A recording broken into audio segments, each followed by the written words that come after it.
Hey, it's Jose Galison of No Way Jose. You can find me on the No Way Jose YouTube channel. You can also find me on all the major podcatchers and Odyssey as well. Today, my guest is Josh Denny, and I know I've only been doing this for the last few, especially since I got monetized. So my template for my shows has changed up a little bit.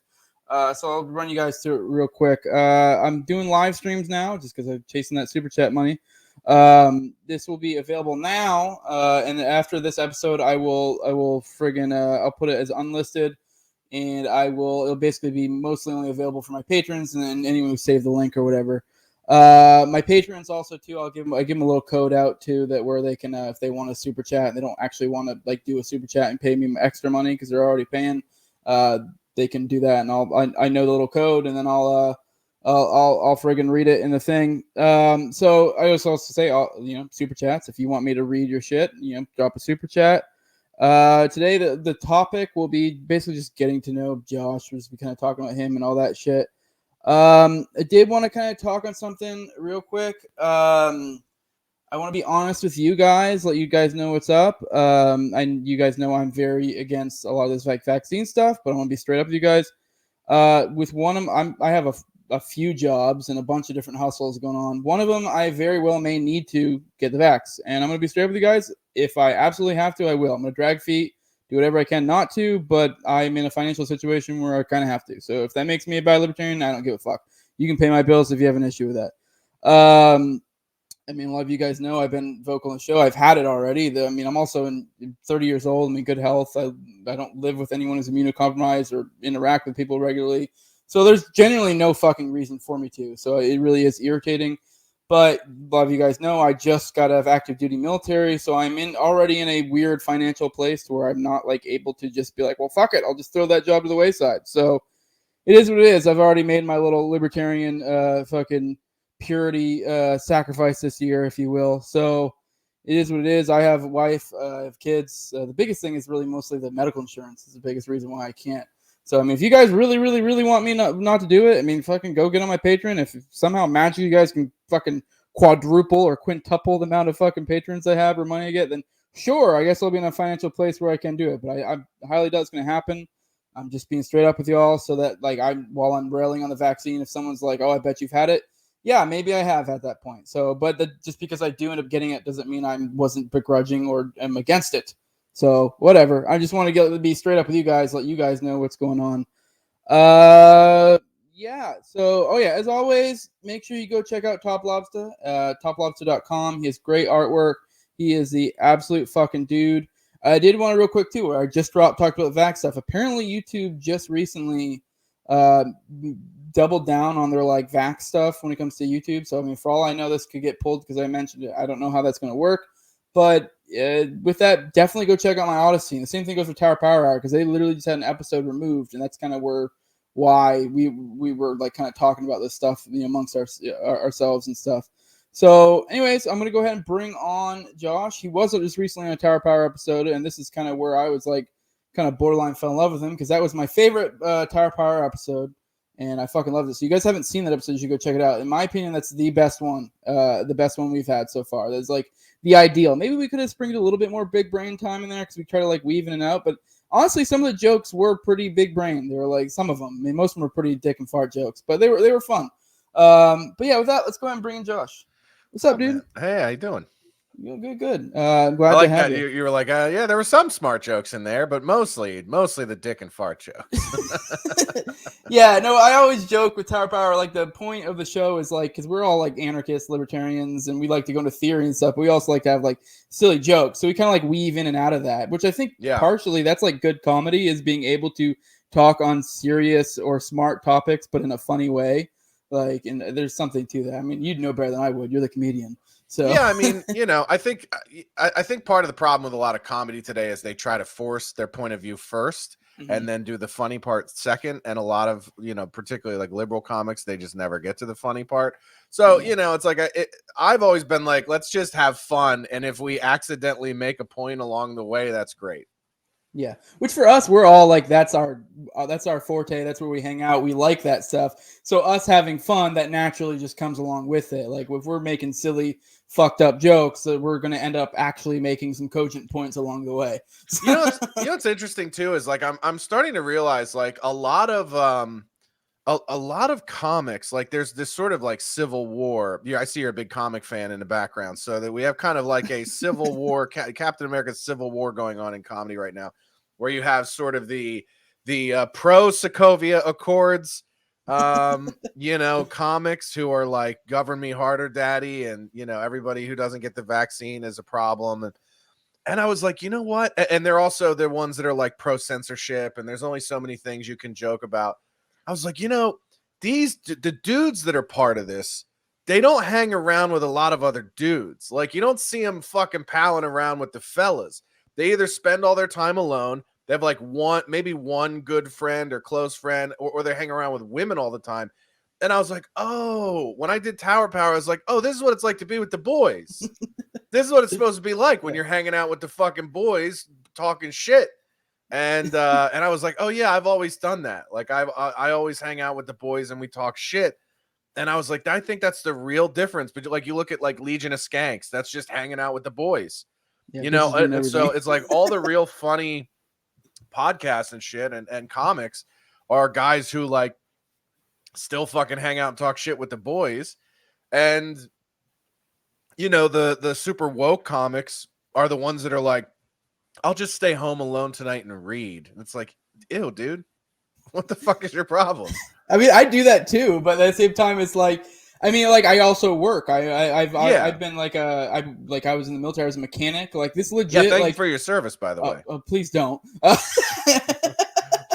Well, why not? Were you just over there blowing guys? I mean, Jesus. I mean, we can go into that if you want, but I'm a pretty hardcore anarchist. I'm libertarian. I don't think I served anyone. I get the sentiment, so I mean, I'm joking here. Like, I never would do that in like an interaction day to day. You don't want to be that guy. Like, let me tell you what, buddy. Yeah, but you could have died at some point, right?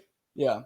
So that's that. I appreciate that. Like, I mean, there's some like listen. There are a lot of people who won't even be mildly uncomfortable for the benefit of other people's freedom. Yeah. So whether you feel like you did anything or not is irrelevant. The fact that you were willing to is what you're being thanked for. Yeah, no, it's like an A for effort. So to some extent, it's like I do think everything I did in effect goes to the opposite of like creating liberty or making a better society. But me, 19 years old, young, dumb, and full of cum, I was like, I'm gonna go kill some motherfuckers because I love my fucking country. And like, yeah, like I don't think it worked out that way. Yeah, I think that's why a lot of people did it. Like, I graduated 2001, so I had a lot of friends who got either went active duty or enlisted after 9/11. And I had that mix of that. I had friends who were like, I'm just going to do my time and get my college paid for. And then I had other friends who were like, I'm going to kill some fucking Hajis. It was like the gamut. It ran the full gamut. But, and then even the guys who were just trying to get their college paid for ended up being deployed and sent over. And, it's an unfortunate, I think that was an unfortunate situation for a lot of them because I don't think they necessarily, it was almost like they thought they'd find a loophole, to like getting a scholarship or being able to kind of pay for their schooling. And then next thing you know, they're thrown right into conflict. Yeah, so I got lucky. I get that that not everybody's ecstatic about their service and not everybody is in love with the idea of having served, but that doesn't mean that we shouldn't appreciate it. Yeah, I get it. I've had episodes where we talk about this. There is something admirable in a sense where it's like there's this like warrior spirit of man where like we innately want to protect our society. And I am of the opinion that I don't think you actually end up doing it. I mean, if there ever was a righteous war, then sure, yeah, but we're definitely haven't had any as of late. So well, we're about to. So gear up, my friend. What's that? We're about to enter into a righteous war right in this country. So yeah, with our own government, maybe. Hopefully, yeah, we'll see. That's likely the case. But the point is selfless acts of all kinds should be recognized and appreciated by people. Like you being a husband and a father is selfless in many ways. And not a lot of people do selfless things, particularly like I don't see it a lot where I live in Los Angeles. I see the opposite where people go out of their way to be as selfish as possible. So I think we need to do a better job as people to like recognize each other for our selfless acts on a daily basis. Like doing something that puts other people in front of yourself is a noble thing, regardless of the scope. Yeah, no, I feel you. Like I've said, there is something to like man, and that is a admirable essence. I do think it is one of those things when you're young, you don't think it through, but there is definitely. I mean, it would be nice if we had more outlets to be able to utilize this type of behavior among men to where it's actually constructive. It's just usually like most people like go cops or military, and both of those I have Mixed my qualms martial with. arts. I mean, yeah, I mean we could do that, but I mean it's not quite the same. I mean, like you said, we may get our opportunity to flex those manly muscles here soon. But Yeah, we need fuck teams, is what you're saying, Jose. exactly. If I could have joined the fuck team when I was 19 instead of the service, I would have. Yeah, fuck Team 6 or whatever it is. That's an old reference. That's some old porn right there. Yeah. So yeah, just go ahead and introduce yourself real quick. Just a quick one, because we'll go into it more. Just so people out there know who you are. I know I didn't. Honestly, I genuinely didn't. Now I'm like, shit, this guy's fucking hilarious. You got like 100,000 followers or some shit. So it's like, I'm like, how the fuck have I not heard of this dude? So, but we're gonna rectify that today for me and then whoever else is living under a rock too. Yeah, so, man, I'm happy to. I'm a stand-up comic. I've been a comedian since 2007. So actually, in I guess in January of this year will be my 16th or 15th anniversary doing stand-up. So. And yeah, I've done a lot of different stuff. I used to have some corporate jobs. I was a director of retail operations for a couple different companies, and then in 2013, I was fired by a company. I had raised some concerns about something they were doing illegal inside the company that was going to be that directly affected me. They were illegally administering benefits, like preventing people who weren't married from receiving spousal benefits, which was illegal at the time in California. This is pre-universal marriage equality. And, you know, some of the guys I wanted to hire were gay dudes who would have directly been affected by this as well. So I was like, look, man, if I start hiring these people and we're not doing this right, we're going to get sued. And it also affects me because like my girlfriend and I have been together for a long time. She's covered under my benefits, or should be. And we're not married, but that doesn't matter in California. So I raised that concern with them, and then a week later they fired me and said that my comedy was the reason that I was, even though this is like before I had any sort of fame or notoriety or anything like that. And everybody knew about it. Nobody had a problem with it. So then I ended up suing that company. And then, like when I got fired from that company, it was the first time I hadn't had a day job, in, my entire adult life. I'd never been fired from a job before. Even going back to like shitty jobs I had in high school, I'd never been fired from a job. So I was kind of out of my ass. I started driving Uber and just started hitting it really hard doing comedy and started my own podcast and stuff. And that's how the Food Network found me in 2015. So I started going through the audition process with them, filming stuff. We filmed a sizzle, and then we later they ordered a pilot. We filmed the pilot. They liked it, and then we went straight to series. And then the show that ended up becoming Ginormous Food was a pretty big hit in 2017 when it premiered. It was like one of their highest rated new shows in about a decade. And so they immediately ordered a second season, and then, everything was kind of on the upwards trajectory. And then I did that for about a year and a half. And, we had some sort of falling out with just the creative direction of the show and kind of what I felt like my contributions were worth versus what they wanted to pay me. And they ended up not just renewing the contract in fall of 2017. And then in spring of 2018, I wasn't like I started being more opinionated, but I finally said something that pissed enough people off to where they attempted to cancel me in 2018. And it worked to some extent because it got me dropped by my agents at UTA, and just killed all my pitch meetings for new shows and everything else. So I sort of started to kind of get on the radar for a lot of people then.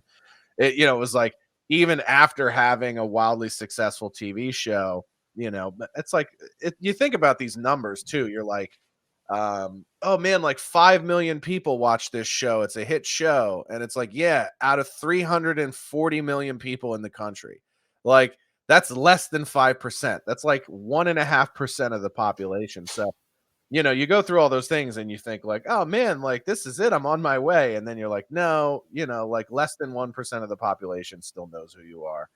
And then when the cancellation shit started in spring of 2018, I think more and more people got to know who I was. And one of the running jokes about me and my career has been I'm very good at pissing people off on the internet, and they constantly try to get me fired from that job every time I make them angry. And and then fast forward to about a month ago, we finally had one that really revved people up, where I had come out in support of the Texas abortion ban and, made some funny comments in my own sort of hyperbolic way. And the fucking internet lost their mind. And the Food Network finally, after all these years, made a tweet as sort of distancing themselves from me and saying, we don't agree with his views. We've scrubbed everything he's ever done with us, and we regret having ever given him a platform. So, in to summarize in one sentence, I am the most canceled comedian in the history of the internet for people who don't know who I am. Just repetitively get canceled from the same fucking job or whatever. 22 people are like, no, he didn't get fired for this. He got fired for the tweets in 2018. It's like, I was never fired, man. It happens all the time where, what happens is they get unknown talents like me and they try to pay us shit forever. And if you're smart and you have good people around you and your show does very well, you're not going to keep working for shit.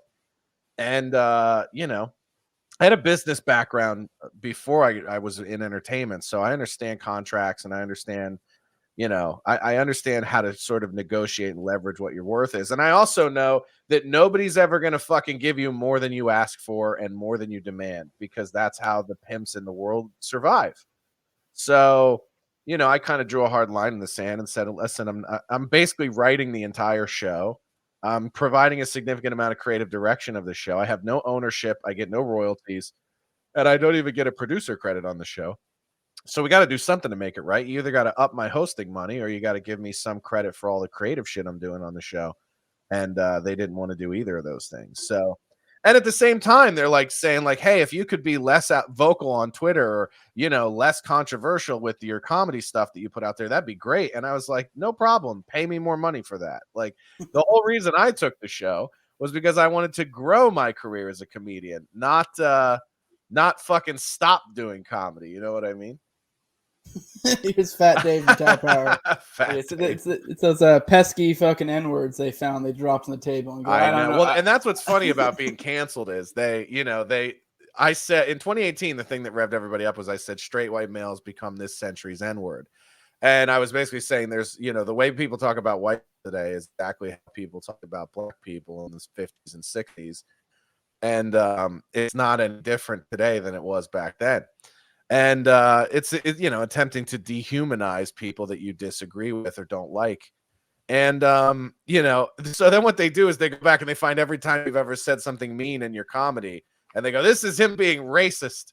The one I always remember too is when they were like, they went back and they found all these old jokes, and one they don't even like understand the context. Like, do you remember the Comedy Central show At Midnight? It rings a bell. Yeah, so the At Midnight was like one of the first shows that came out that sort of was like a Twitter tweet along show. So they would have these topics and you would like hashtag and then put your own joke. And then sometimes they would put them up on the show. It would also help some people get booked on the show. So like when I would watch along, if I have funny jokes that I would throw in with their hashtags. And so one of their hashtags was worst Powerball winners. And so I tweeted a joke when that came out that said, first thing I do is buy back all the freed slaves, right? Because the concept of this joke is like, what's the worst thing you could do if you won the lottery? So that's the premise. And then these people are literally taking that tweet with no context and going, he wants to buy back all the freed slaves. Can you believe this, man? And it's like, you just can't rationalize with these people. They're fucking retarded. I mean, as long as you provide them with a good life, I'm sure they'll work well for you, Yeah, exactly. Just got to keep morale up. You'll be all right. Listen, I'll throw some nets around the buildings in case they start to get a little sad and try to throw themselves out. This way, we can keep them in. Yeah. No, yeah, I love that American black slavery is the only slavery that we're uncomfortable with. Meanwhile, everybody has no problem with the Chinese children that make their fucking cell phones, right? Yeah. No, it's funny. I mean, it's so silly too, because to touch on the white woman fucking shit we were getting at earlier, and how bitches ruin everything. Like, dude, my best friend in the world is a black dude, and we say the most fucked up shit to each other. The most Horrible. fucked up. We don't give a shit. It's like, I sent him the other day, and it was like a video of like me when I'm losing a debate to a black man. And it's like, we're gonna talk about slavery is what the video says, and he doesn't give a shit. Like, he'll send stuff back to me too. I mean, there's not really any good white jokes, so he doesn't really have much to come back at me with. But we don't give a fuck. Like, most people that like in real life don't give a shit. Obviously, if some random black dude you don't know, probably don't drop random racist jokes, because I don't think he's gonna be cool with it, because he doesn't fucking know you like that. Yeah, but that's not just about black people. That's about anybody. You don't make like wild jokes around anyone you don't know very well, like in a social setting. But like, being a comedian is completely different. If I'm on stage and you bought a ticket, then it's on you to do your fucking research, not me. I was invited here to do what I do, and sometimes that's be fucked up. Yeah, if your feelings are hurt, that sounds like a you problem. Yeah, that's why I never understood. Like, when I don't know if you remember when the Daniel Tosh thing happened. Some girl was in the audience. He was making a joke about rape, and she was like, "That's not funny." And then he said to the audience, "Like, wouldn't it be funny if like 5 dudes raped her right now?" Like, he's obviously riffing and he's being silly. And then she went home and blogged about it, and it was this whole fucking thing. And he fucking apologized because he had a job he didn't want to lose. And and then it's funny. It's like all these comics who basically made their career being edgy and shit have now gone like full pussy, and they're basically closing the gate behind them because they've already made their money. And it's like, people like Sarah Silverman, David Cross. David Cross literally had a bit on his on one of his albums where the whole setup is just like, do you know what I really hate is niggers. And it's like, obviously he's not being serious, right? He's saying, what is the worst fucking thing I could have said in that moment? And it gets this huge laugh and applause. And now David Cross behaves like a guy who never did that kind of material. It's just so bullshit. Yeah, I think he did. Didn't he? I swear he did like a free. Maybe it wasn't the case. I think he did like a free speech thing with fucking Dave Smith once, and they were arguing about whether they should be like, or maybe it was some other thing. But anyways, yeah, no, he has gotten so fucking milquetoast. But I think it's gonna show in the long run. These people, like, no one really likes these people anymore. I know they do have their following, but it's like, I guess it is like they made it, but it's like you're not going to continue to make it, and you're just creating fertile ground for the next group to come along. Like we talked about Tower Power Hour like earlier, we have blown up, and don't get me wrong, I'm not saying we're going to become Sarah Silverman or some shit level big. I don't even think we're going to probably, I mean, maybe one day we'll be big, but my point is the explosion of like, we're like 30 episodes deep, and they're already almost to a couple thousand subs, which is nuts for a fucking podcast like that, especially since we're not even that good at comedians. We're just idiots.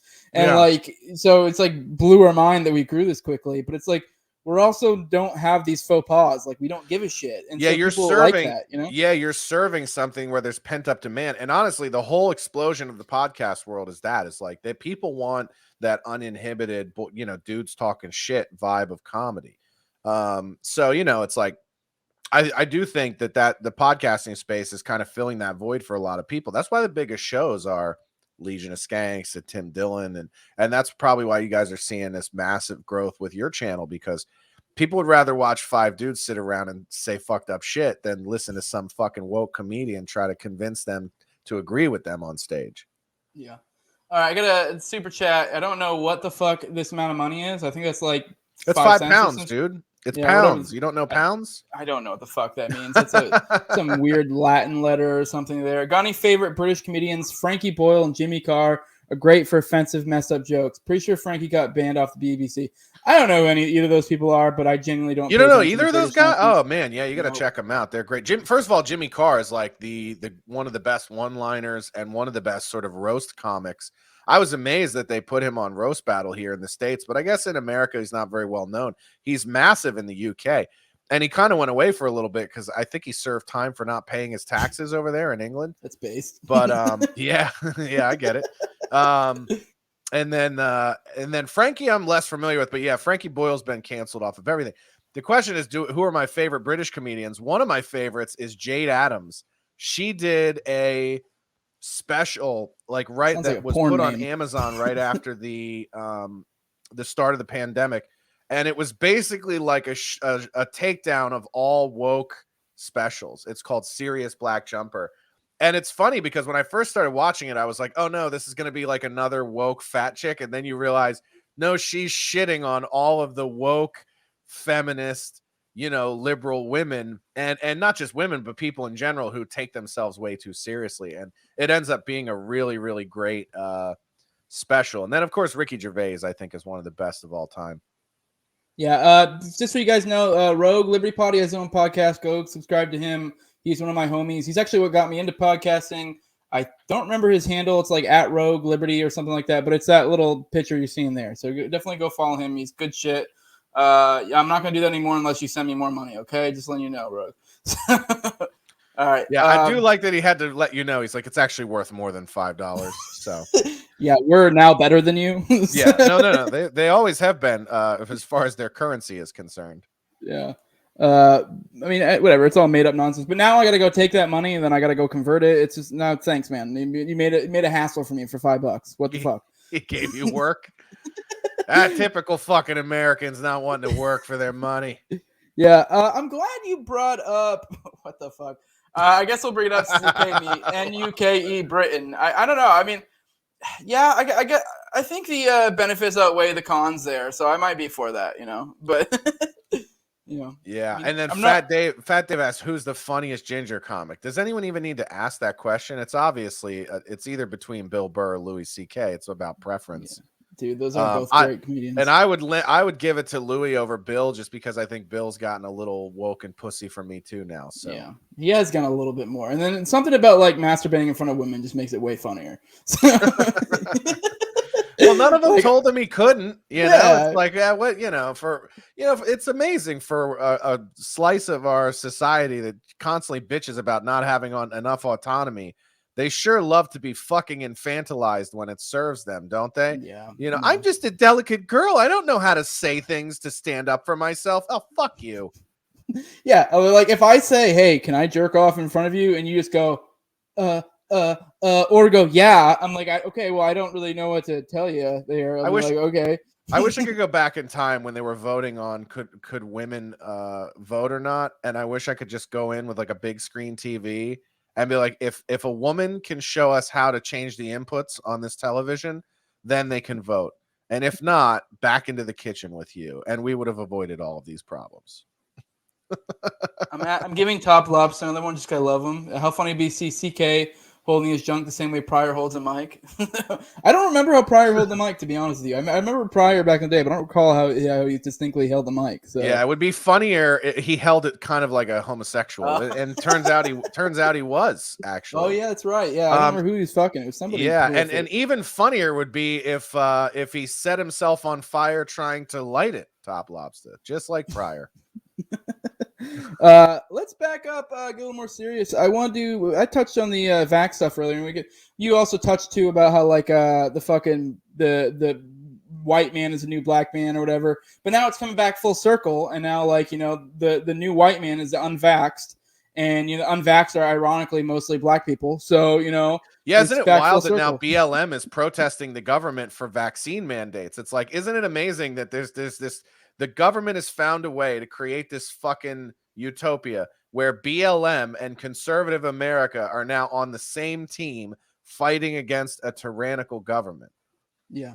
No, the key is there too. And we got fucked up with the whole like fucking fentanyl homeboy or whatever his name was. I forget all that stuff way back in the day. But I do think whenever there is a worthy cause where you can unify with someone, you should. But the problem is a lot of times I think our kind gets caught up in the movement and the hype of it, and then whenever things start going bad, they're very hesitant to do jump ship, because like once they started like destroying fucking businesses and fucking people out, that should have been like, all right, no, not so much now, man. You know what I mean? Well, that just shows you how entrenched. It just shows you how entrenched people are in their tribes. I mean, and that I have as many gripes with the right as I do with the left. Like, the right has this weird sense of puritanism that drives me fucking nuts, where they're just like, could you not curse on our show? And I'm like, suck my dick. What are we talking about? Like, you can't be a free speech person and then wag your finger at me because I say fuck. Like, and this idea of it's just, I grew up being sort of a classic liberal because I hated how much the right wanted to invoke religion into government. And now, on the left, government aims to place religion in people's lives. The government wants to step in and tell you what your morals are and what's right and what's wrong and what you're allowed to do and what the limitations on your freedom should be. And so I think both extremes are really wrong in a lot of ways. I think our government should be limited to municipality and upholding some sense of law and order and morality, and that's it. Everything else should be people's personal responsibility and handled on a state-to-state basis.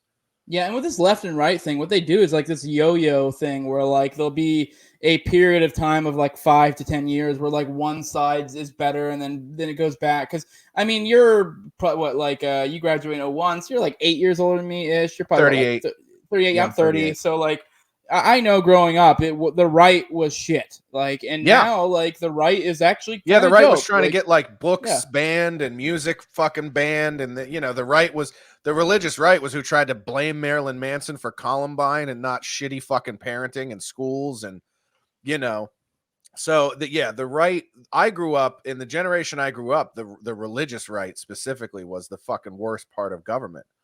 And but then there wasn't this insane collectivist sort of socialism push on the left. The left was more now what I think libertarian center is, and now the left in politics has gone so far the other way. And I think a lot of the people on the right have sort of left the church off to the side and are focused more on individuality and that type of thing. So it's almost like the pendulum of what's libertarian has gone from being pretty left to now being pretty right. And so I find that I have more in common with people on the right today than I did 20 years ago. Yeah, and 10 years from now, it'll be the opposite probably. Could be. Well, that's the problem with the pendulum is it inevitably is going to swing back the other way. And so the concern is, that's the one thing I don't like about the idea of splitting the country in two, because I don't want this sort of Gilead super conservative religious right country like that. We want, I think most people want to be fucking left alone by their government. And that isn't anyone's objective on either side, and so it's sort of like it's a scary idea, because when you look at both extremes, they're both to me equally unappealing. Yeah. If we're going to touch on secession, I do think I understand. I am actually not a fan of formal secession, because I think that I would much rather we kind of start doing more stuff like where people just kind of sort of disregard it to some extent. We're just like, kind of like Florida right now, where it's kind of like Florida in a lot of ways is not going along with the rest of the country. And so they're kind of doing their own thing. So it's like, yeah, they're not their own country, but they're kind of, to some extent, it's almost a borderline informal secession. But even if it's not even a secession, they're literally DeSantis is drawing a line in the sand and saying you're overstepping what the reach of the federal government is, and we're just not going to agree with you, and we're not going to this is what people don't realize, and this is why DeSantis is such a fucking boss. DeSantis is just doing what he's empowered to do as a governor of a state. And every other governor wants to get into the Senate where they can stay forever or try to make it to the presidency. That, you can't stay governor forever. You can stay a senator for 70 fucking years. So these people are the reason these governors, for the most part, lay down for the federal government is because they want to be welcomed into the federal government at some point. But governors have executive power equal to the president for their state. So DeSantis is just going, yeah, you don't have jurisdiction on this, so you can suck my dick. And every other governor could do that. They just don't. The irony of it, too, is that, like, the pussies, like, I don't want him to run for president at all. I actually think he'd be an awful president. I think he's a much better governor. But the irony of the situation is by him having balls here, it actually makes him more likely to have a seat at the table in a federal type position than it does. The smartest thing he could do is run as Trump's vice president, because here's where I went back and forth on that. Cause like after Trump, I was like, listen, we gotta reinvent the right party away from Trump, because there's just too much of a stain on him. And you've got to take away this stick that they're going to beat you with, that he's a lunatic and he's a racist and everything else. It was almost like find a more digestible candidate. And then I saw what they did to Larry Elder in the California recall, where they literally started. I was like, what's next? Are they going to call this black guy a white supremacist? And then fucking front page of the LA Times, Larry Elder is the black face of white supremacy. And so I went, okay, there is no find a less stained candidate than Trump. Now it's almost like you got to go the other way, where you got to have a guy who's going to go on stage and go, "You fucking the country and you can suck my dick, Joe." Because we've gotten to that point where you need somebody who's literally going to kick the fucking door down. I said this when when they tried to cancel me again last month, but people are like, even people on the right were like, we agree with your sentiments about abortion, but it's, it's your delivery, it's your language that we have an issue with. And I go, listen, sometimes you need a scalpel, and those guys on the right are Ben Shapiro and Steven Crowder, and they all make very salient points, and they're all well researched, and they do all their homework. But you also need a fucking sledgehammer sometimes. Somebody who's just going to bash their way through the goddamn door and worry about the damage later, because getting through is more important than anything else. And I think I'm one of those guys as a comedian. And I think Donald Trump is the only fucking sledgehammer left in the world of politics. And so while DeSantis might be more mentally stable, more intellectually introspective, more calculated, any of those things, he'd be better suited to go in as a vice president under Trump, because you're going to need that fucking sledgehammer in the election. You're going to need the guy that's just going, you're ruining the country. Like, you can't sit up there. And this is where Larry Elder went wrong. Larry Elder went wrong by saying like 62% of 17% of the students in Los Angeles County read below a third grade. No one cares about the numbers, bro. Stop talking about the numbers. You literally need to go on stage and go, this treasonous motherfucker is running this country into the ground. And then that's gonna whip up the votes. And then you put a guy like DeSantis, or I like Tulsi Gabbard as well. You put one of them in the cabinet below you, so that if Trump dies in his next term after getting elected, that person could potentially serve almost 10 years or more. Like, if he makes it past his second year, if the vice president were to take over, if he passed away or something, they could fill out or finish out those 2 years and run for 2 more consecutive terms. So I do think that while DeSantis might be the best overall candidate, I think Trump is still the most electable. And you have to go, look, the Democrats were smart in that they went with their most electable candidate, which was Joe Biden, not necessarily their most popular or best candidate. And that's really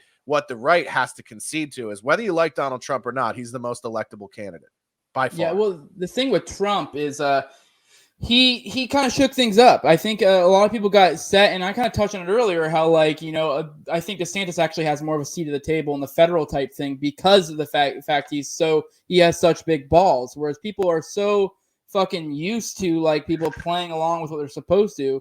And it's kind of the same thing with Tower Power. With we have a thing that we always say is always double down. One of the fellow members of Tower Power, Reed Coverdale, he shared something a while ago. It was like a quote from Davy Crockett. It was like, "Make sure you're right, then go ahead," which was like he said it's like an old timey always double down, which is actually adds more to the double down. Which I think this is what DeSantis has that Trump has. Is DeSantis is more often correct, whereas Trump will just double down but not have that being right to back him up. If you're right and you know you're right, fucking double down and go fucking hard.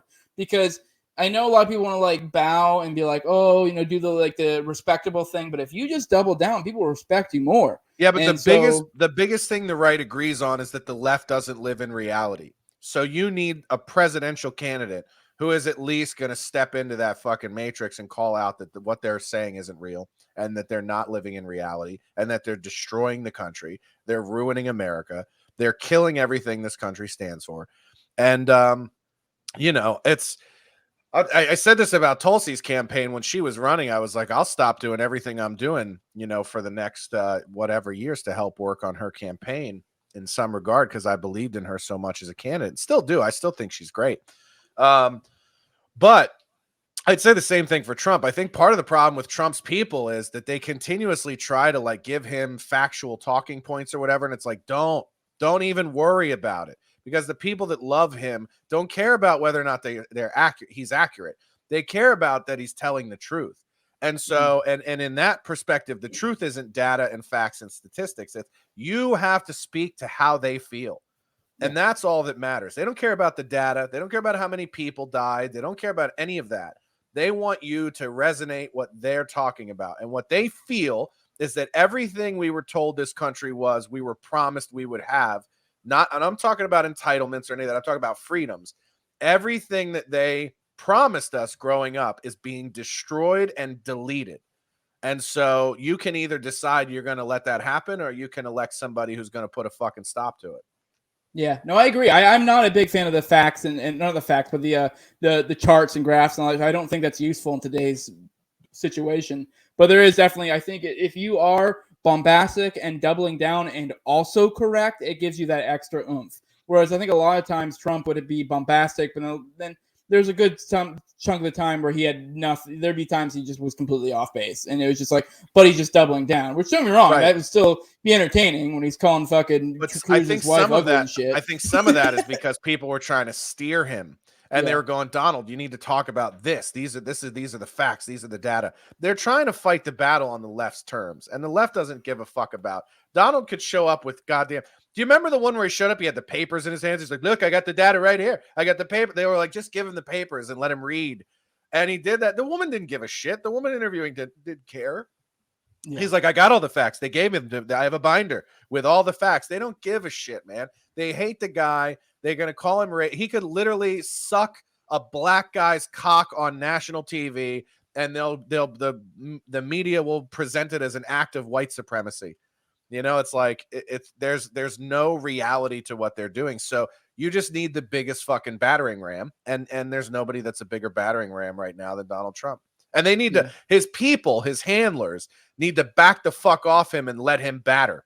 You know what I mean? Like, stop trying to feed him talking points. Just let him go. Let him go. You know? Let him call the president a motherfucker and watch him win 100 million votes in the next election, because that's what people feel.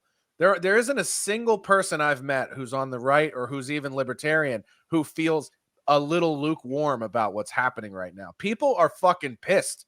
Yeah. Like most of the veterans I'm talking to are literally like, yeah, we're just waiting for the call on when it's time to fucking take this shit over. Yeah. Just and there's wild. no one really leading that charge. Yeah, which I mean, to what we started earlier, and we kind of went off the thing. I kind of want to get your thoughts on like the vaccine stuff, because I mean, shit, they just like they're getting ready in New York to fire a bunch of fucking medical workers, and it's wild. I mean, I don't know. I mean, we don't have to get into the facts and shit of like whether you should or shouldn't, but at the end of the day, it's kind of like I think it's kind of your choice to some extent, and you know, so it's just for me, it's as simple as this. We've already the data proves beyond a shadow of a doubt that getting vaccinated or not being vaccinated has no bearing on whether or not the virus can be transmitted from you or to you, right? So if the vaccine itself, little bearing, but very little, yes, but hardly, right? Yes. I mean, or else there would be way less breakthrough cases than what we're experiencing or seeing. Okay, so if there is no, it would be like if they told you that like.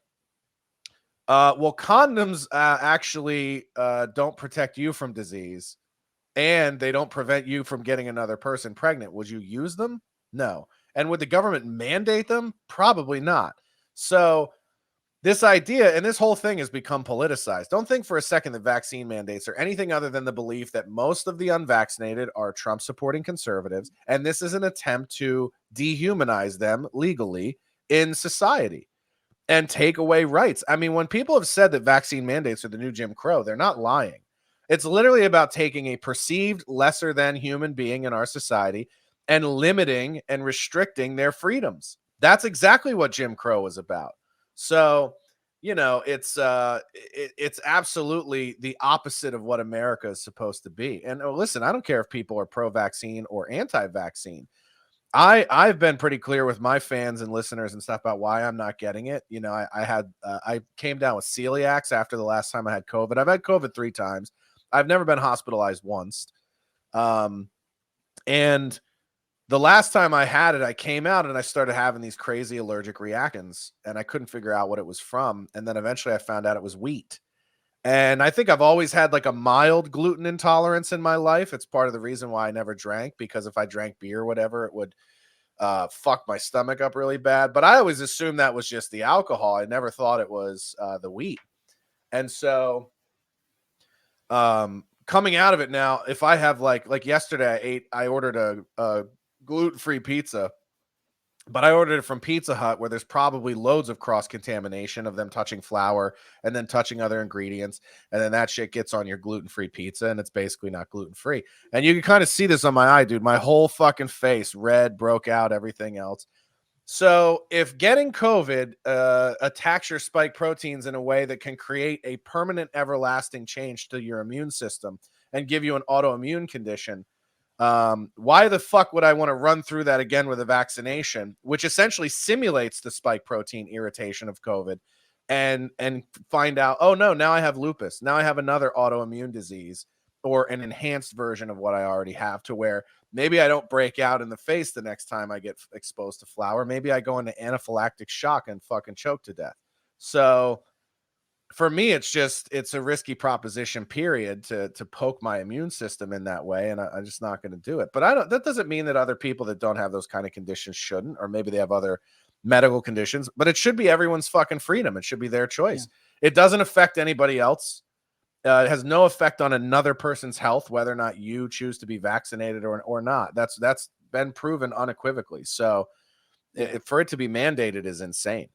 Yeah, and it's just so silly. Like, and I get irritated where it's just becomes this binary thing of vaxxed or unvaxxed or anti-vaxxer. Like, I'm not an anti-vaxxer, quote unquote. Like, I'm just 30 years old. I have no reason why I would need to. I've had it already. Like, there's no, like, even if I didn't have it already, I'm in, just looking at the numbers, I'm in good health. This would be something, if anything, it's a better thing for me to get it and get the natural immunity than to go through the thing. But now if say the numbers are a little bit different, say if the vaccine had been shown to be a little bit more efficacious, and say I live back home with my stepdad who's a little bit older and better health, or with my sister who has lung issues, I probably would at that point get vaccinated. But in my current situation in Florida, where I have a 9-year-old and an 11-year-old child, and my wife who's like a year younger than me, and that's the people I interact with the most day, or men who are in their 30s is who I work with.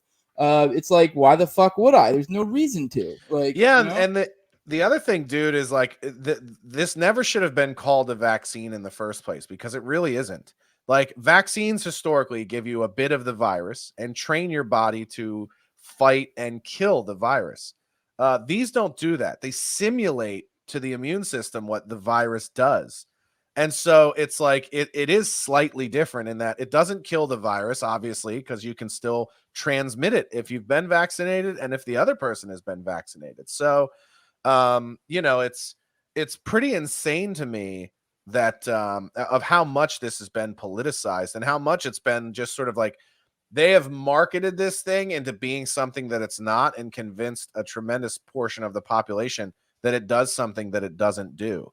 And so much of what people are fighting back against is based on shit that is not even true about the vaccine. Yeah, and they've removed all nuance whatsoever from the discussion, or at least when I say they, I mean, the powers that be or whatever. But like, you talk to the so-called anti-vaxxers, and most of them aren't really anti-vax. Like, no. I mean, like, they're not. They're just like, well, this is a little nuts. No, if it was a true vaccine, and like you said, if the efficacy reflected, even if it performed like a real vaccine in terms of efficacy, then I would go, all right, well, maybe there's some legit, like, maybe there's something to look at there. We should encourage people to do it, unless they have some sort of, medical situation or exception where it changes that. And this is what's amazing. What bothers me the most is the pro-vax people, particularly on the left. They don't believe there's any condition that prevents you from being vaccinated. And it just shows you how little they actually know about health and medicine. But I'll give you two examples. One is Guillain-Barré, which some of the vaccines have created in people. But Guillain-Barré is an autoimmune condition that attacks your central nervous system like a virus. And so essentially it turns your immune system against your central nervous system. People that go through bouts of Guillain-Barré attacks, they get Bell's palsy. Half their body could get paralyzed. They could lose their ability to walk forever. I mean, it's a pretty catastrophic onset immune condition. Another one that is problematic, similar thing, is papular urticaria.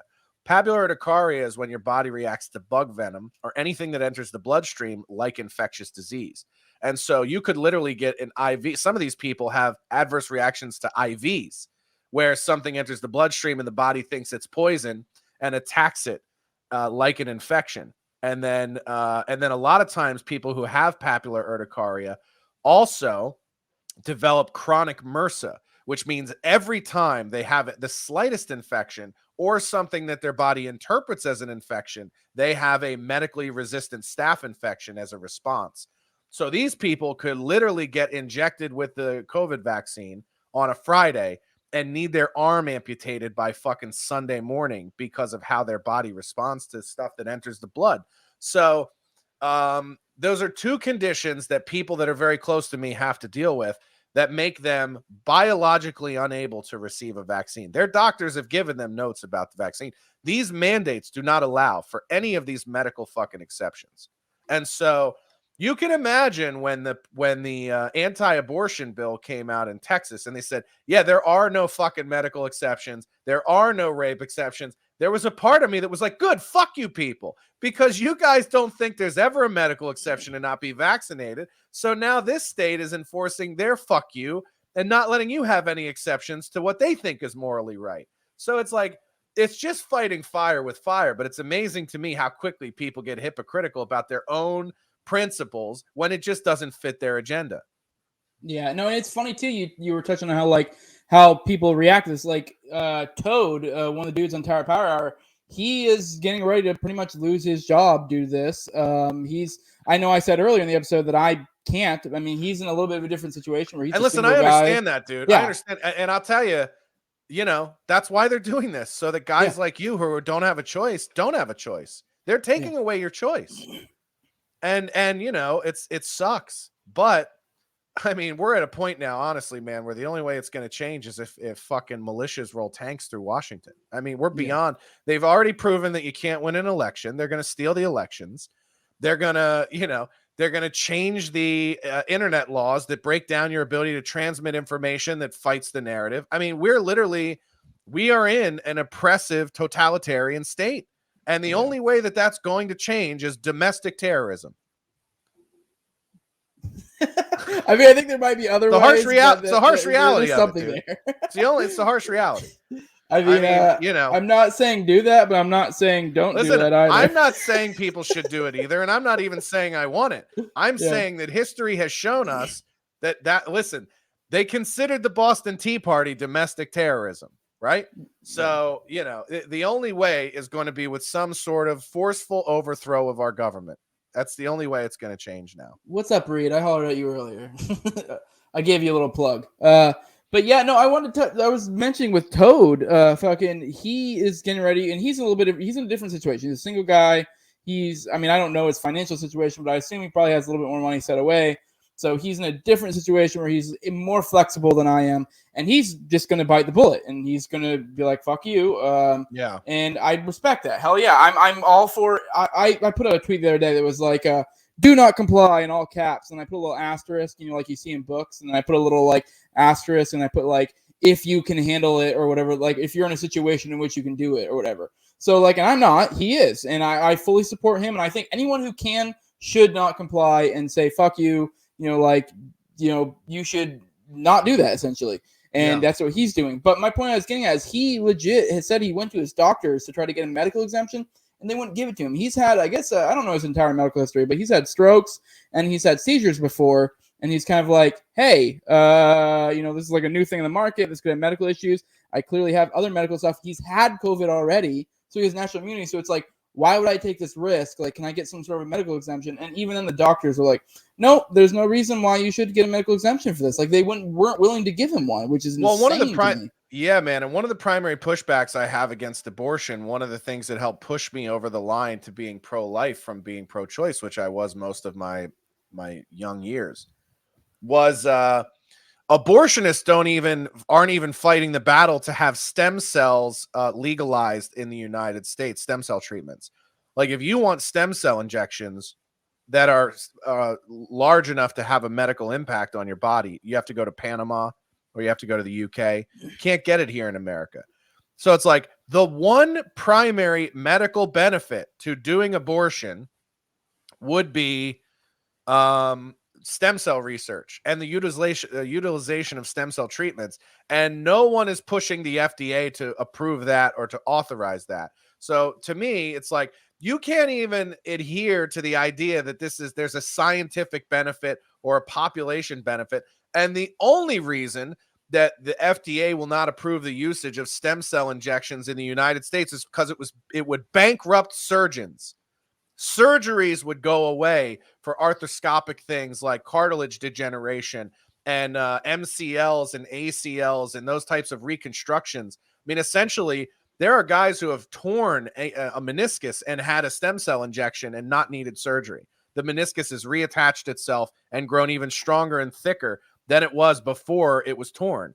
And particularly for people who don't have all the way tears, like clean tears, one localized stem cell injection can not only repair that ligament, but make it stronger than it was in the first place. And so it's insane to me that the people on the left don't even want to discuss that when it comes to like, well, why are you pro-choice? What are potentially some of the medical benefits of being pro-abortion? They can't even speak to them, and they don't even know that the primary medical side effect of aborting fetuses would be harvesting stem cells for to save or to help the health of other people. That's never been a fucking thing that a pro-choice person has raised to me and said. There actually are medical benefits to creating some inventory of mesenchymal stem cells. So it's insane to me how separated from reality people are, and they're so entrenched in their beliefs. They don't even seek to support their own beliefs with facts or data or anything else. Goes back to what I said about Trump. It's like, we're at the point now where you can't win on logic. You just have to be the bigger battering ram. Yeah. Naturalist Capitalist is Reed Coverdale. You guys should follow him on Twitter. Go watch his podcast. Give me $20. I think he's on with your plan here, Josh. Reduce the problem by one, which is a Hoppe reference for anyone who doesn't get it. A great philosopher, political philosopher. You guys should all check him out. 538 times. I believe that's the amount of politicians that are in Washington. Congress, yeah. Or Congress or whatever. Which, yeah, I'm not saying do it, but I mean, if you do, that's fucking dope. But I mean, I'm not advocating it for it one way or another. I'm actually shocked it hasn't happened yet. I'm really shocked that we haven't started to see that kind of stuff happen in the United States. It kind of just goes to show you how pussy we are as a country. Yeah, I do want to respond to this real quick. If you would like to fucking pay my bills, you're welcome to. You can patreon.com says No Way Jose 2020. If you want to drop like $500 there, that would be all I would need. If you guys want to do that, go for it. I don't give a shit. I'm not even begging for money, by the way. I'm just saying, this is stupid. I've told many times I'm an egoist. So like, which anyone who understands this line of philosophy, my ultimate principle is myself, and then it extends out from there, my family, and it like eccentric circles out from there. So my community, etc. And so what's best for me and my family is having a fucking job that takes care of my medical bills for my wife, who's an epileptic. So eat a dick. If you would like to give me money, go for it. I don't give a shit. I like, this is stupid. Like, it really is. Like, this whole do not comply stuff, I'm all for it. If you can, you should. That's the asterisk there. Well, that's the other thing. Like, that's the other thing that bothers me about the right is they want to tell everybody to don't comply. Don't comply. Well, who's going to employ all these people if they don't comply? Are you going to give them all jobs? Are there hospitals in Florida that are going, if you got fired in New York, come down here, we'll hire you? I'm not seeing that. And that's also my gripe with the right is like, you want to talk that there's this, that we can take care of each other ourselves in our society, right? That we don't need universal health care. We don't need these other things. We can take care of each other. Where the fuck are you? Where are you whenever all these nurses and doctors and shit are getting fired in New York, healthcare administrators? Where are the states that are not complying, stepping up and going, come down here. We'll find a job for you. Like, that's how this shit changes. But you can't tell a guy to fight the power and then not offer him any fucking support. It's like, and that's the harsh reality. Part of the problem with conservatism and libertarianism to some regard is the ideology itself. We are such individualists that we do a very shit job of having each other's backs when it matters. And so everybody's working in silos. A great example, people go, why can't we just have one conservative Twitter that's as good as Twitter? Why do we have to have 10? Well, because instead of putting their fucking heads together, everybody's trying to compete with one another and try to keep all the money for themselves. And so rather than going to the guy who's doing it somewhat and saying, I'd like to help you make your thing better, they go, fuck him, I'll make my own and I'll make it better. And then what you have is a bunch of like, you go back to like the Revolutionary War. Like, why did we get our ass kicked so hard in the beginning before the fucking French agreed to help us out? Because we had a bunch of fucking jerk offs running around in groups of 5 and 10 trying to fight armies that were the size of hundreds. And, you know, if we had only organized and band together in numbers faster, we probably would have had a better start to that war. But you know, that is unfortunately part of the problem with an individualistic ideology is everyone thinks they can do it better than the next guy. Nobody wants to work together. Yeah, the individualist, collectivist binary is silly. Binaries in general are silly. Like, and I am actually, like I said, I'm an egoist, which is like, I mean, I don't know if you understand what egoism is, but for those who understand, it's like the ultimate form of individualism. Like, to the nth degree. But like, I took that and reductio ad absurdum, that shit. But even then, I understand that it's not this like perfect binary that we work together. It's good for the individual to work amongst each other. It is like we get so caught up in this silly binary, like, well, I'm an individual, and that's one of the things I think is actually a drawback of like Ayn Rand and shit like that. Yes, we get so hyper individualism. Yes. It's like this idea that community no longer exists, and it's like no, you should have communities. That's far different from the far other way concept of globalism that we're all one world and one people, which is fucking insane and impossible. But the idea that, you know, should you and your family be a part of a community, whether that be your church or your extended family or your neighbors or whatever that is. I mean, communities are important. Ideologies and cults are bad. Does that make sense? Yeah.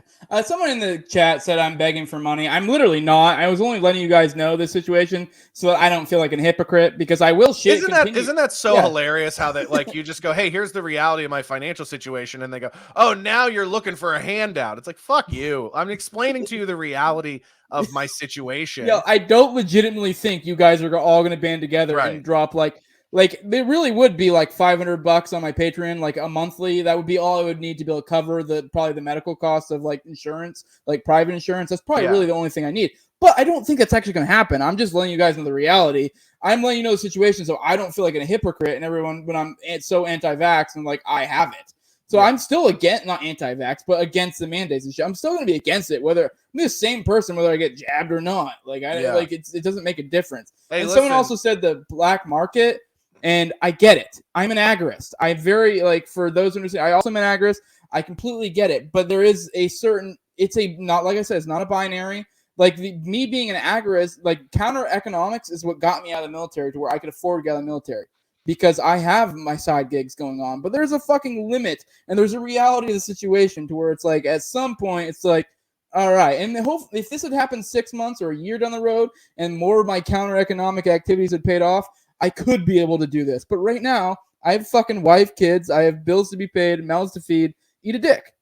Dude, I have at the beginning of the month, I was on a podcast. I said this. I have like 7 different sources of income. I now have 9 after this month. I have 9 different sources, monthly sources of income, from podcast revenue to streaming money to some advertising money I get for doing like influencer stuff. I have so many different streams, stand up, which I haven't done any of this month.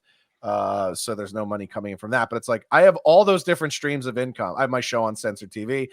Not a single one of them gives me healthcare benefits. So my insurance has to be paid entirely out of pocket. And it's like, it's a tremendous amount of, it's a tremendous expense, man.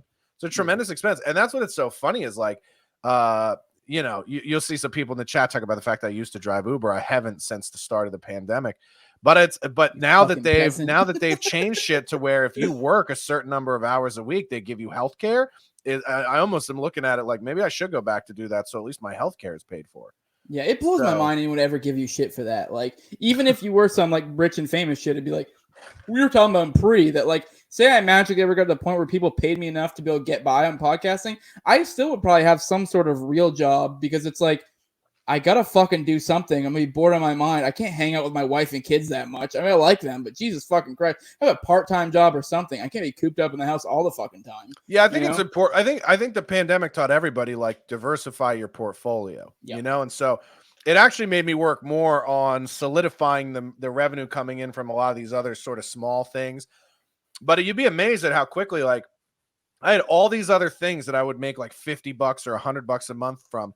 And just by doubling my efforts on a lot of those things and doubling the revenue, now if you're getting $200 from 10 different places at the end of the month, you go, fuck, that's my rent. So now my rent's paid from all this podcasting and streaming and tweets and whatever else I do that used to make a little bit of money. I just said, how can I get this from 50 to 100 or 100 to 200? And then next thing you know, you got some significant bills paid. And then you try to grow it from there. How do I get it from 200 to 300? How do I get it from 300 to 500? And then you're at a point where all those things are not only covering your costs, but now you're actually being able to save money or reinvest it. And then so you go, okay, I'm making this off my podcast. If I reinvest 50 of that 200, it makes me every month into marketing and advertising. How much more exponential can I grow that? How much faster can I grow that stuff? So, but it's a process and it takes money to make money. And so, you know, it's what's so funny to me when people are like, oh, you got to do all these different things to make ends meet. It's like, well, yeah, because you need money to help your other shit grow, you know? Yeah. So no, I mean, that's what I'm saying. Like, if it's 6 months or a year from now, my situation would be different. Because I am the same way. I have a fuckload of different streams. I have like multiple jobs. I have different stuff going on. And it's like, you know, as these things build, one pays off, one maybe dies down. And I think I'd be in a different situation if this was like a year from now. You know what I mean? So, you know, but right now this is a situation and they fucking kicked it off now and it is what it is. So here we are. So. Yeah. And the benefit, like like when the pandemic started in in LA, like everything, it was a ghost town, dude. So like you'd go out, let's say I'd go out and drive Uber and I'd make like a couple $100 in 6 to 8 hours. Not bad money. And then it got to a point where like when the fucking pandemic hit, everybody was like shut in and not going to work or anything. I would go out and I would get like one ride in 2 hours. So you go out for like a full day and you come home, you make like $70. I was like, dude, I can't live like this. And fortunately they came through with like the pandemic unemployment assistance and everything else. But rather than sit on my ass and do nothing, I was like, okay, now how can I start to focus on these other streams of income and get them a little bit bigger and a little bit more every month and put more effort into these things? And then it got to a point now where it's like a few of these things are paying most of my bills every month. And then I have the freedom to kind of go out and go, okay, what else can I accumulate? How else can I make money? You know, it's sort of like we almost live in a time now where you have to figure out, like, is there a way to monetize this part of my existence? So it's like a great example is I love playing poker. And I was like, can I make money playing online poker, even if it's a little bit every time I play? And does that diversify my portfolio? And does that add a layer to my portfolio? So that's the only thing I would recommend to you is, aside from podcasting and this other stuff, look at other things, even things that you like that are hobbies, and go, is there a way I can monetize this? Like, imagine you like to go shooting. Hey, can I go work at the shooting range for a day a week and then not ever pay for when I go shooting, or also generate some revenue from the time I go shooting? Or maybe I go instruct people or whatever. But I think the pandemic forced a lot of people to look at their lives and say, how can I turn this passion of mine into revenue? And then that's actually why a lot of these companies are having trouble getting people coming back to work, because some people were really good at that. And some people were like, not only did I find out that I can make money at this thing I'm passionate about, but I'm making more at this than I was at the job. So I'm not going back to that shit. Yeah, hell yeah. I mean, that's the biggest thing. I mean, hell, this podcast for me was born out of the pandemic, like, or not the pandemic, whatever, the fucking lockdowns, really, not so much the fucking pandemic, or not that we ever really fucking had one. But like, I guess if you define it as a worldwide thing, sure. But yes, that was one thing I learned from 2020 is that, like, yeah, you need to diversify your shit. You need to try to start, you know, doing different things. Like, yeah. But what the fuck? If he has all the instant income streams, why ask for 500? I don't know why I'm keep reading this, but anyways, the only reason I said that is just the first number that came to mind, because that would be roughly probably enough to cover my wife and my kids for medical insurance. But I mean, whatever. I don't give me money. I don't give a shit, dude. So whatever. But yeah, and also they're conflating what I'm saying to what you said. They're thinking I'm talking about all these income streams, and then they're comparing it to you asking for $500. We're two different people, dumb dick. Yeah, like, but yeah, no, I mean, I only said that just because I knew everyone was going to get all gay that I said that. And it's like, if you want to, go for it. But yeah, I know no one's going to. I'm not asking you to. I'm just saying, if you're going to bitch about it, then fucking do something. Well, and the reality is, so many of the people that are pro-vaccine mandate, not even pro-vaccine, but pro-mandate, are the people that had to go out and do it in the first place because everyone they work with demanded they do it, even before there was a mandate. They were just like, well, no one in our office is going to be unvaccinated, so you better get fucking vaccinated. And they were like, well, I don't want to have a hard time at work, so I'll just go do it. I don't care. So, and then now they feel stupid when they find out that there's really no fucking medical point to it. And now they want everybody else to have to do it and feel stupid like they feel stupid. Yeah. All right. So what has 2020 taught you? And then we'll probably finish out on there because my wife keeps fucking giving me shitty eyes from across the room. Like, let's go. Yeah, that's basically it. Diversify, and find your community wherever it is, and really get your arms around those people. Whether that be your family, your extended family, people that live in your fucking apartment building. It's just about, understanding that we all need some kind of community in our lives beyond ourselves as individuals, and then finding the one that fits you the best, and then doing as much as you can for those people and with those people. And I think if we create a country where everyone's kind of in that world, focused on those things, we'll be in a much better place than one that has to rely on the government for everything. Yeah, no, in some ways, I'm actually super glad for this past year or two because a lot has, for me personally, been born out of those positive. I've done a lot more different things. I've become more, not studious, but more productive. I've created a community. I've had a community with people that I like and shit like that. So I've met people online, and this has kind of brought us together, and we're starting to slowly meet in person. And yeah, it's been really great. So with that, if you want to go ahead and drop your plugs, and we'll fucking kill it from there, probably. Yeah, man. People can find me at joshdennycomedy.com. I'm Josh Denny on all social media except Facebook, where I'm Josh Denny Official. If people want to support what I do, they can go to joshdenny.locals.com. You can get all my exclusive. That's sort of like Patreon, but it's a different company. People can go get all the bonus stuff from my podcast, the Jankum podcast. There, they can subscribe to Jankum everywhere podcasts are, available. And then the Talking Shit bonus show for Jankum is on my locals page, joshdenny.locals.com. And then check out my show on Censored TV next week tonight, where we kind of make fun of news shows. Yeah, well, I really appreciate you having on. We'll definitely have to do this again. You can find me on the No Way Jose YouTube channel. I'm also on all the major audio podcasts. I'm on Odyssey. If you want to follow me on Twitter, at GallySonJose. If you want to give me money, or don't, I really don't give a shit. Patreon.com, just No Way Jose 2020. Like, share, subscribe, comment, all that good stuff.